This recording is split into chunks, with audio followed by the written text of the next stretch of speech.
Hello, everyone. If it wasn't already obvious from the thumbnail and what you're staring at right now and the title of the video, today I am going to be ranking every single main Nintendo console as well as portable ones. Uh, so yeah, it is currently 12:47 a.m. and I just got off work. And I am so awake and ready to do this that I think that we should start right off. Now, I'm not exactly sure where to start. I'm kind of thinking in going in the order that I actually played these consoles, um, which means that we will start with the GameCube, which is crazy to think how long ago that was now. But yeah, anyway, I'm not old. I'm not old at all. Okay, so this, the GameCube. I remember very fondly playing the GameCube. Um, I played Mario Kart Double Dash and Mario Sunshine and Luigi's Mansion, and I don't think that there was actually a game that on the GameCube that I did not enjoy, other than Donkey Kong Jungle Beat, or however you say that, because I thought the game was stupid at the time. I mean, it was kind of stupid. The bongos were funny, but you know, what? It's not a huge deal. So just from my childhood alone, very much nostalgia kind of biased, as well as the fact that the GameCube actually had a very extensive and interesting library of games, I think that we should put it in A. And if you disagree, I don't care. So cool. All right, what was the next one I played? I honestly don't remember. I'm pretty sure it was the DSi because I had a DSi XL, specifically the 25th anniversary Mario one. If you've seen my portable console video, you would know that. Uh, and it doesn't look like, maybe. I believe there's DS, DS Lite. I think this, yeah, that's a DSi, but I don't think it distinguishes between the XL. The DSi, when I was a child, I did not understand what the internet was until I was maybe probably about 9 or 10 years old. And therefore, by the time I truly had a well enough grasp on how the internet works exactly, I had very little time left to actually use the internet on the DSi, and therefore, any features like online or anything like that completely went over my head, and I never got to experience them. And I must say, that actually didn't hinder the experience that much. Obviously, for a long time, I didn't have any other DS model than the DSi. And I do recall one of my friends in elementary school had the original DS, and we would play it on the bus. And this might not surprise anyone, but the hinge was broken, which seems to be a very common problem with that model of DS. Um, but yeah, the DSi, I remember I was cool. I had the giant one. My hands were not big at all, so it was just gigantic. The screen on the DSi, I love it. It is such an amazing screen. And I gotta say, even without the ability of backwards compatibility, the screen alone makes it an extremely competent console compared to the DS Lite and original DS especially. So I say that we put this in A as well. Um, I think that that seems pretty appropriate. The DS had a pretty good library. Not a ton of stuff that was too like out of pocket, but it was definitely pretty good. So the next thing I played, I believe, was the Wii, and the Wii is placed on here twice, and I'm not 100% sure why.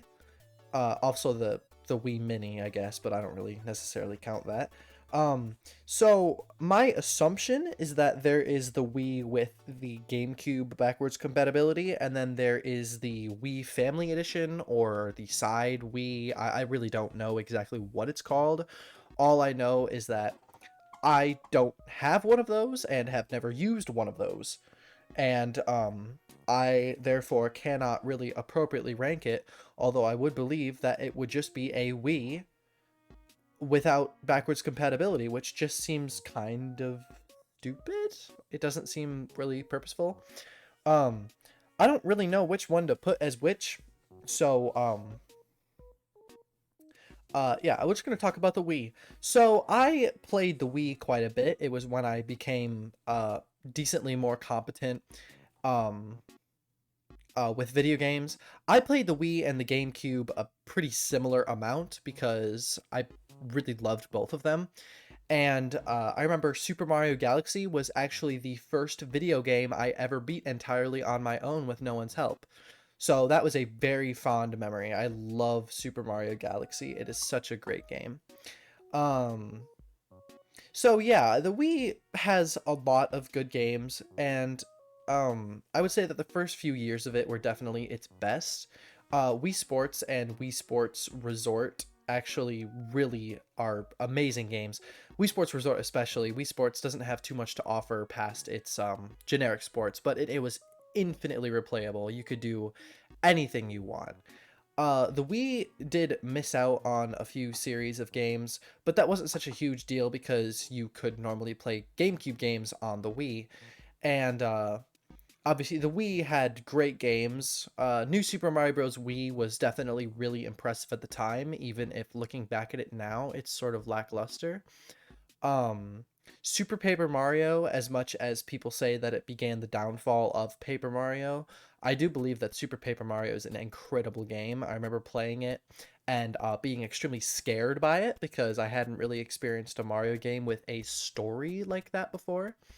Um, yeah, I do have a very fond memories of a lot of Wii games, and it is the Nintendo console that I have probably the most games for. Um, Mostly because my mom would go to the store around Christmas time and pick up a lot of games for like Christmas, and it would be a decent amount of shovelware stuff. It's actually, I think, one of the only Nintendo consoles that I have any shovelware games for because I typically only play first party or very close to first party games on Nintendo consoles. Um, as such, I think the Wii see, the thing is, I don't want to put too many things in A. I really do believe that the Wii deserves to be in A. I'm sure we'll find some things that are in lower spots soon enough. So, the next thing I played after the Wii, the next significant console I played, was definitely the original 3DS. Now, the thing is with the original 3DS, I have very fond memories of games on it, but also I remember playing Super Mario 64 DS on my DSi, Mario Kart DS, a game I absolutely loved. And the 3DS has comparisons. Mario 3D Land I remember pretty fondly. I did play it a lot and it got really hard. I bit my DS, yada yada. You can watch my other video if you want to see the story of that in more detail. Um, but yeah, the 3DS is definitely a good console. I will say that initial release version was very expensive and it had like no games on it right away. Um, as such, it had a kind of rough launch, but I do believe that the 3DS is very good. This model released before any of the stuff with like stickers or pins or whatever they're called, the stuff on the home screen. Themes weren't really a thing. So this 3DS or the 3DS initially was pretty boring. And one thing I do remember is that the circle pad would leave like a mark on the top screen because the whole thing was like glossy, and it looks really cool. Although after a few years, it does tend to look a little less cool. So I think that the 3DS deserves like a B. I feel like maybe it even deserves a C because of its initial launch. I'll blame this model for that. And the next DS I played was the 3DS XL, which, wow, what a step up that was. The biggest screen on a Nintendo handheld at the time. I remember that in advertising. with New Super Mario Bros. 2, which I remember playing and being very confused at the name, considering it was the third one to be released. Um, Also, it wasn't necessarily a direct sequel to the first New Super Mario Brothers anyway. It took more elements from New Super Mario Bros. Wii. I'm going off a little bit too much. But yeah, the 3DS XL, I have very fond memories of playing it, especially with Animal Crossing. I kind of delegated it more to my mom a little bit because I did enjoy the original at the time when my hands were smaller. But I really do think that it definitely deserves a B because it was a serious step up from the original 3DS, especially because, correct me if I'm wrong, this was around the time they started to introduce themes and such, although that might have been around the new 3DS era and it just updated the older ones as well. A lot of that stuff is really nostalgic to me. So let's find what would be next. I believe that would be the Wii U. Now here's the thing. A lot of people don't like the Wii U, and it definitely had its fair share of very extreme problems. But here's the thing. Nintendo Land is on the Wii U, and I don't know if this is necessarily an unpopular opinion, but I believe Nintendo Land to be one of the best games that Nintendo has released, strangely. One of the best, especially co-op, like, party games when you're playing it with just friends at home. It has so much, and I believe that Nintendo Land as a child was actually the first game that I 100% completed. I unlocked everything. I loved Nintendo Land, and just to add on top of that, it had New Super Mario Bros. U, which was obviously, it was getting old, but it was a good game, especially compared to some of the other, New Super Mario Bros. 2. It was better than that, which is really all that matters. That was a good game, another fine game. Super Mario 3D World, obviously people had problems with it at the time, but going back to it, it's a pretty good game. Bowser's Fury, the version of that, the updated version, is probably 10 times better just with the characters being faster alone. But I will say the Wii U had a decent library. It didn't have a lot. Hold on quickly, I'm gonna look over to my shelf. I can't see it because I don't have my glasses on. Whatever. Mario Kart 8 came out on the Wii U 10 years ago. That game is 10 years old. I'm not old. I'm not old. Oh, I remember being so excited for Mario Kart 8. Anyway, yeah, Mario Kart 8, that's a great game. That justified the Wii U by itself, almost. Donkey Kong Country Tropical Freeze, a pretty good game. Just a lot of well-rounded stuff on the Wii U, I would say. It kind of ran alongside the 3DS, and I do remember enjoying the menus of the Wii U quite a bit, strangely. The sounds, like the loading screens, are really nostalgic for me. I think that the Wii U deserves a little bit better than it typically gets. And saying that, I'm still not going to put it that high. Its problems are very apparent when you really look into the story of the Wii U and, like, just how it was treated, especially with, like, directs at the time. A lot of Mario's boring age was kind of around the Wii U time. Paper Mario Color Splash exists on this console, which, I mean, that game, it was a step up from, what's it called? Sticker Star, but, I mean, that's not saying much. It's not that hard to be better than Sticker Star. So yeah, I'm still going to put it in C, but I'm going to put it a bit higher than the original 3DS, because the Wii U had good things. It had Mario Maker, which, incredible game, I will say. I'm tempted to put it in B, but I just think it doesn't necessarily deserve it. After the Wii U, what did I play? I honestly, I don't know, because around this time is the age that I started collecting the consoles for myself and going back and, like, getting the older ones, and starting to play those, because at this point, and I've left this out, I suppose, I had already played the NES and the SNES and the N64 by this point, and I had many hundreds of hours invested in them because they were my uncle's or my mom's old ones that I would play just all the time. And I really do think that these consoles deserve a ton of attention because they are just amazing. The Super Nintendo especially, I love the Super Nintendo. Even though I don't own that many games for it, I love the aesthetic. Mario World is probably my favorite 2D Mario game, maybe second favorite. I'm not 100% sure. So let's just quickly do a fast with these. NES, I would say B. It has a lot of unique games, a lot of interesting concepts, a lot of toys that kind of go with it. Rob the Robot, which I do have. The gun. I love the Nintendo gun. Back in the day, apparently, I don't know, I called it the gun even when I was a kid. That's just what it was called. I never really thought of it as the Zapper. It was the Nintendo gun. And then the SNES, I have to put it, oh goodness, a... See, the thing is you can't, it's kind of an unfair comparison. You have to look at it at the time.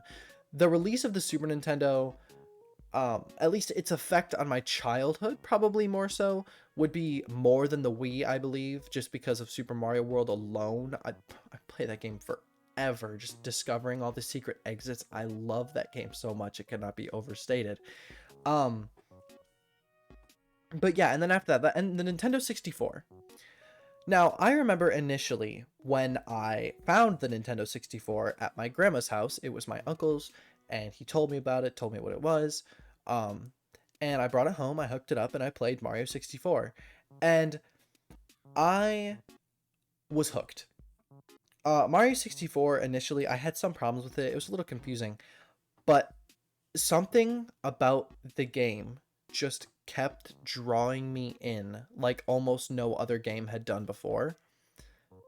I was so invested that I would stay up into the midnight hours just playing Mario 64, and just no other entertainment. Just I would have my little CRT box hooked up in my room in the corner, and I'd be playing Mario 64. And I remember things about the game that would terrify me. I remember things about the game that I loved. But the main reason I think it hooked me in so much is because I played Mario 64 DS on my DSi first. And that brought me to the idea of that game existing. And I had no clue that there was the original Mario 64, and you can call me stupid for that.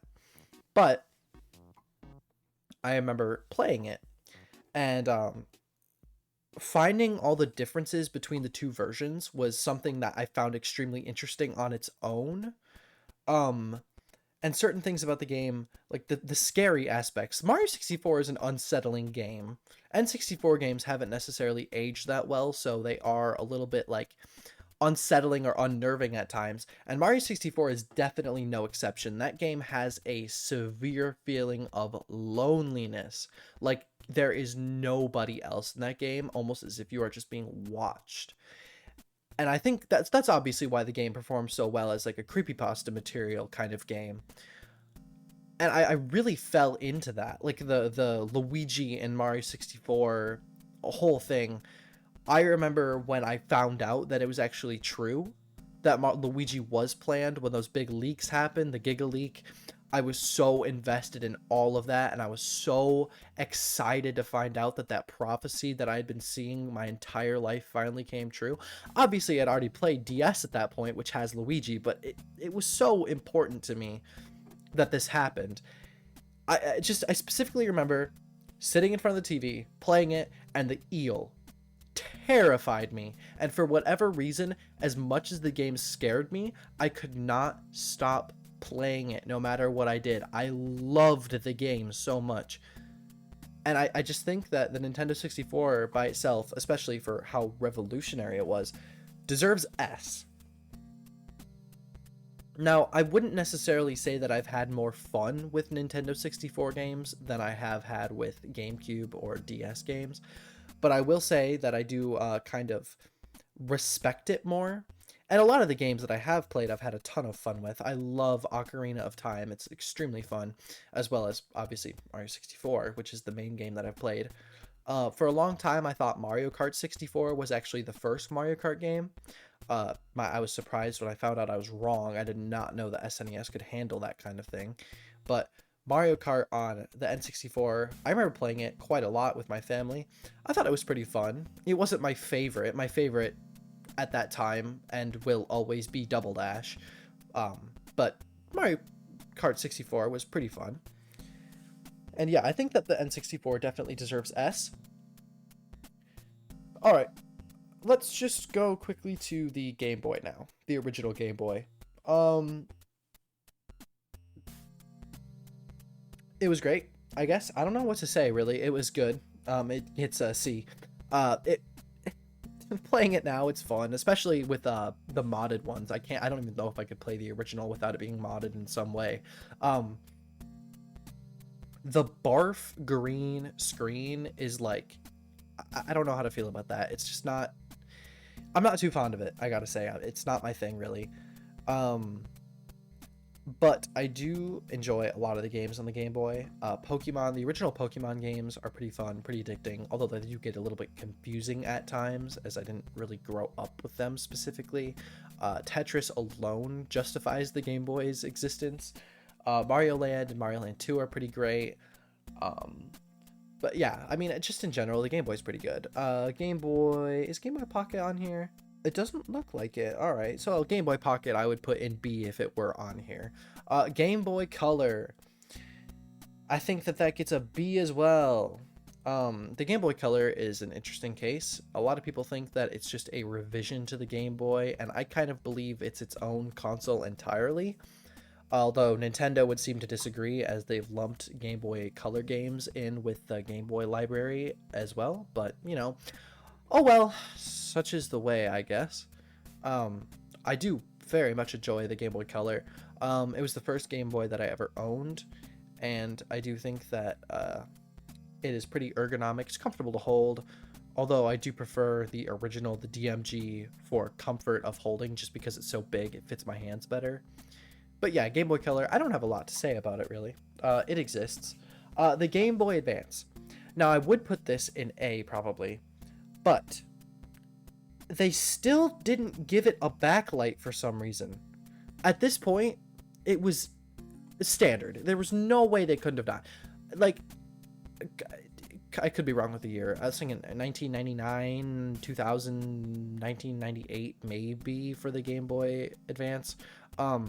By then, they should have figured out the backlight. It should have been a standard in-package thing, especially for the price. They could have done it. They should have done it. It could have been a front light. I don't even care. It just should exist. Now, obviously, I have modded all of my Game Boys, and my Game Boy Advance is modded. And the shape of it, it's so ergonomic. Everything, I love the Game Boy Advance. It's just the screen, man. I don't know how they did that. I don't know how they got away with that. Definitely an amazing library of games. The Game Boy Advance has a lot of great games. It did suffer a little bit in the form of 2D Mario, which just got remakes of like all the original Mario games, which confused me a little bit, but I guess it's not so bad because they are just better versions of the games. Yeah, I think that's all I have to say about that, honestly. On to the Game Boy Advance SP. Kaboom! Yeah, so I don't know why I did that. I thought it was funny. I like the Game Boy Advance SP quite a lot, actually. I think that it's fun. I think that it's just an interesting little piece of technology. I believe that it is kind of uncomfortable to hold, but along with the 001 and the 101 model existing especially, I think that it deserves A. It is just, I don't know, it's really good. It has a lot of potential, and it's a better version of the Game Boy. It doesn't have a headphone jack for whatever reason. I always thought that was weird, especially because that's the time they started marketing like the video. I was gonna say video games, but that's just what it is. I was thinking the cartridges that would have like movies or TV show episodes on them, like back when the portable like video interesting was like. Oh my goodness, my brain is not working right now. It is 1:11 in the morning, everyone.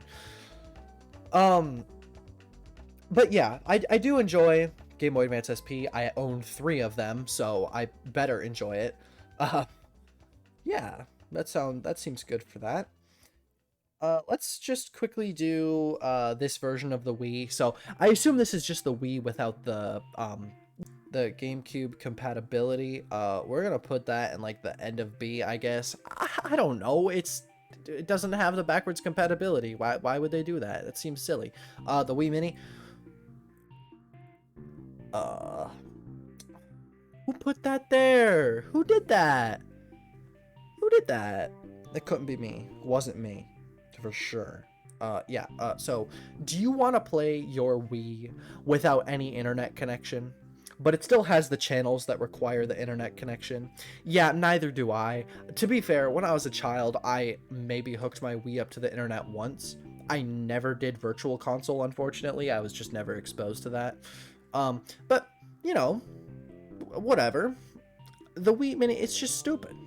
It's just stupid. It shouldn't exist. I don't understand it. It's just a silly little thing that didn't ever need to exist. Um, I guess if you went and moved into somewhere where there was no such thing as internet, I guess it would be fine. I really don't, I don't see a point.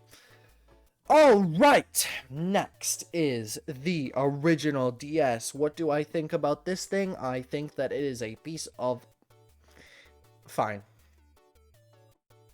It's okay. I do think that it's comfortable to hold. I don't necessarily have anything against the original DS, honestly. I recently filled out my collection of DSs. I own all of them except the new 3DSs now, and I don't really see a reason to buy those right now. They're ridiculously expensive, and I don't understand really why they are. The original DS, the screen is, excuse me, the screen is pretty terrible. The screen by itself is pretty bad. The hinge problem is stupid. I don't get it. And comparative to that, the DS Lite was a godsend because it fixed every problem. And I would put that, honestly, oh my goodness, work for me, please. I would put that higher than the 3DSs because the DS Lite was just, it was just this fun little, like, I don't know, it's like a toy. It's small. The screen, I don't know if it's just mine. The screen isn't great. It's not the worst, but it's not the best either. It's just okay. I don't necessarily have any problems with it. And now we'll do the 3DS new. I don't know. The new 3DS is stupid. I guess this. I'll include the new 2DS with this as well. This doesn't have the 2DS, although I don't have too much to say about that I haven't already said in another video. So, oh well. The new 3DS. I've only used one of them, like, ever in my life, and I thought that it was just on 3DS, but it looked a little cooler. And I refuse to say that putting the cartridge into the bottom right corner is normal. I do not like that. I find it weird. I thought that the swapping faceplates of the new 3DS, the smaller version, was really cool, actually. I almost considered buying one just for that functionality. But also, it doesn't do anything more than my 3DS couldn't already do. Except, like, more viewing angles for 3D, which I never used. And, like, I'm not sure. It's just, I feel like they were kind of unnecessary, because at that point, they could have just made a new console. Or, I mean, I guess it's like a 3DS Pro, which isn't such a bad thing. But there really wasn't that many exclusives. It's kind of like the Game Boy Color is to the Game Boy. What I actually consider the new 3DS to just be an upgrade to the original. So yeah, I really do think that this just deserves, like, I don't know. I guess it has to be better than the other 3DSs because it is generally better. I think it can go there. Now, there is a bit of a redundancy with this, which is kind of weird because obviously it can play 3DS game or it can play original DS games, and I'm putting it lower than the DSi. But I do think that the menus of the DSi and just generally like the nostalgia for it kind of makes it a bit higher in my mind. So yeah. next we will do the Game and Watch. I actually don't own any Game and Watches. I do not believe. I don't think. I've definitely played them before at friends' houses or something like that, but I don't own any. I own some Tiger Electronic games, which give me a little bit of a feeling for what they would have been like. And I have Game & Watch Gallery on the Game Boy, so I know what a few of the games are. The Game & Watches are an interesting experiment, and I really do think that they just deserve to go and see.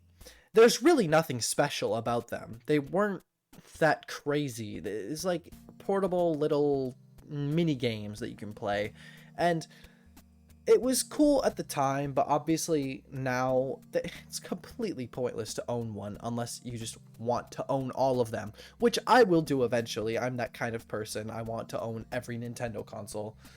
That's just who I am. And I have this weird thing where I can't really sell any of them. Like, you know, having 5 DMG Game Boys. Sure, I need all 5 of them. I can't sell this one because this one's a little bit special compared to the other. Yeah. So yeah. The Game & Watch, nothing special about it. I don't have much to say. Okay. Virtual Boy. I don't know what to say. I've never played one. I had an opportunity to buy one that didn't have a controller or like the visor part, I believe. There's something wrong with it. It had survived a house fire, and it ended up in a store. I didn't buy it. It was like $400, which seemed like a Mondo ripoff. So yeah, I really don't. There's not much to say. VR, it could have been better. It was already expensive when it came out, and it was just red and black. And a lot of the games did not take any advantage of the fact that it was somewhat VR capable.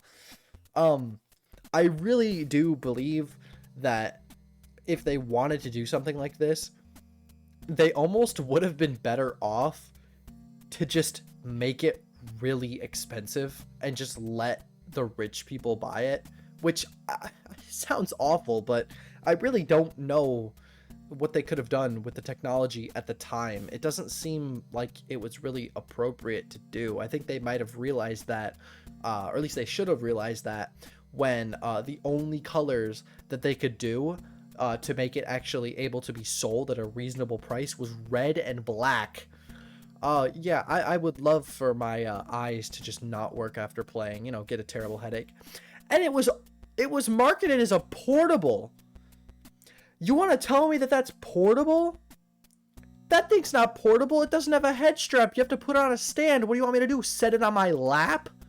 I'm gonna have to duct tape it to my face if I want to bring it anywhere. And it's not like it has pass-through, so I can't see through it. Obviously, that's not something you would have expected at the time. I have a Meta Quest 3, and the technology is just ridiculous how small it's gotten.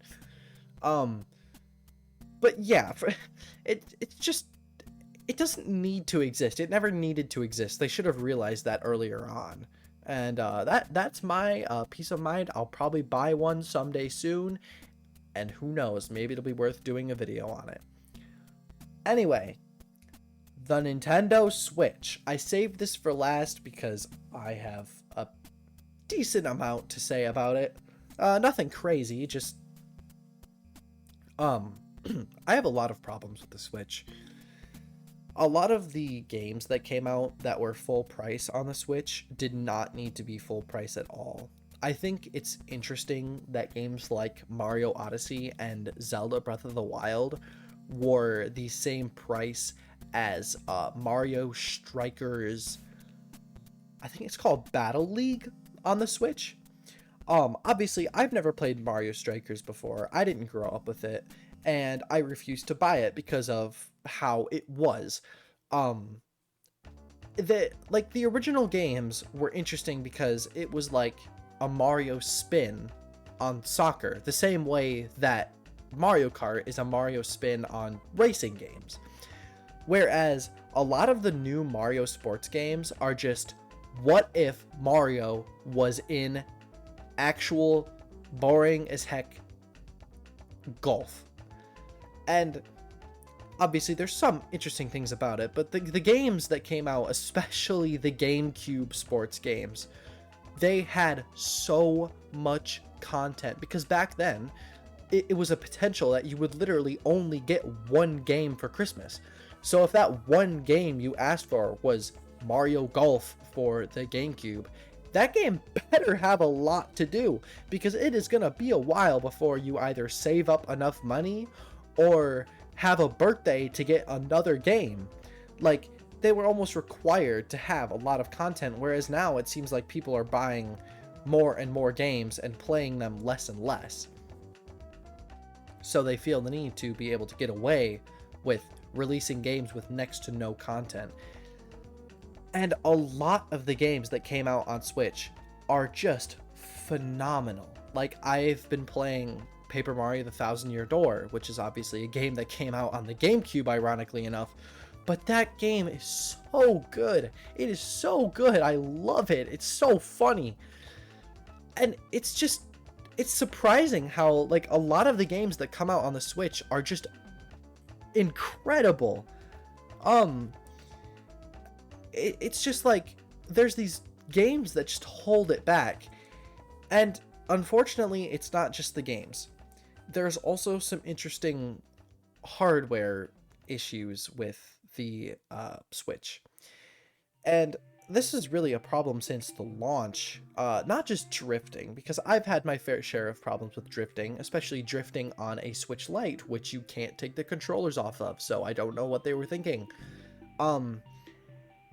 And obviously, I don't know what of this is true, because this is literally just from the thumbnail of an Arlo video I saw, that said something about losing, like, the court battle or whatever, and I assume that's with the Joy-Cons, as obviously Nintendo has got away with the Joy-Con drift for a long time, and just playing the Switch anymore with my family is almost unbearable without third-party controllers, because the right Joy-Con just disconnects sometimes. Or the left one just disconnects sometimes even, which I'm fairly certain that's not usually a problem. I believe it's just the right one that tends to disconnect. And the Switch coming out, I remember being so excited, especially because it came out on my birthday. I got it at launch. It was so cool. But just, like, just something about a lot of the newer stuff happening with the Switch, it just infuriates me how ridiculous it is. Mario Tennis Aces, Mario Golf, I don't know what it's called, Mario Strikers Battle League, I'm sure there's more examples that I'm forgetting, Nintendo Switch Sports. I love seeing the reactions online, because I had the same thing. I was watching the Direct, the trailer starts, it's like, oh my god, they're finally doing it. And then it's the frickin' sports mates, or whatever they're called. They look so dumb, and they're only for that game, where the Miis already exist on the Switch, and Miitopia for the Switch had already come out at that time, with one of the most fleshed out and involved Mii editors I've ever seen. But somehow they didn't feel the need or the want to put that in their new Nintendo, or in their new sports game. Which, why? And Golf, which had no new holes, by the way, it was only remakes of the holes from the first two sports games, took until, like, almost a year later to come out. And the whole rotation of, like, forcing online, and the playing with, like, the upgrades and stuff with, like, the whatever they're called, the character customization stuff. The game is just dead. It's just dead. Like, it's not fun. There's, there's hit the ball over the net with your hands, hit the ball over the net with a racket, and then there's hit the ball over the net with a smaller racket. 3 of the games include a net. One of the games is a jankier, more broken version of the, I don't know what it's called, sword fighting from Wii Sports Resort. It's so bad. I'm sorry, that game was awful. And that single hit, I remember seeing that, and that was during a time of the Switch era that I was like really disappointed in a lot of stuff that had been coming out at the time. That just nailed it in for me at that point. Obviously, the last year or so has been a lot better for the Switch, I will say. It's been a ton better, but just something about it is just off. And I gotta say, I can't put it that high because of all these issues. I think I should put it at like a high B. It seems strange, but I do appreciate a lot of the games the Switch has, especially like Super Smash Bros. Ultimate, but as well as the online. I forgot to mention the online. The online is terrible. It just doesn't work half the time. But yeah, anyway. It does feel a little bit weird to have the N64 be the only one in S, especially considering the games have not aged all that well, but I don't think it's that strange. I do believe that I've done a pretty good job here at ranking all of them.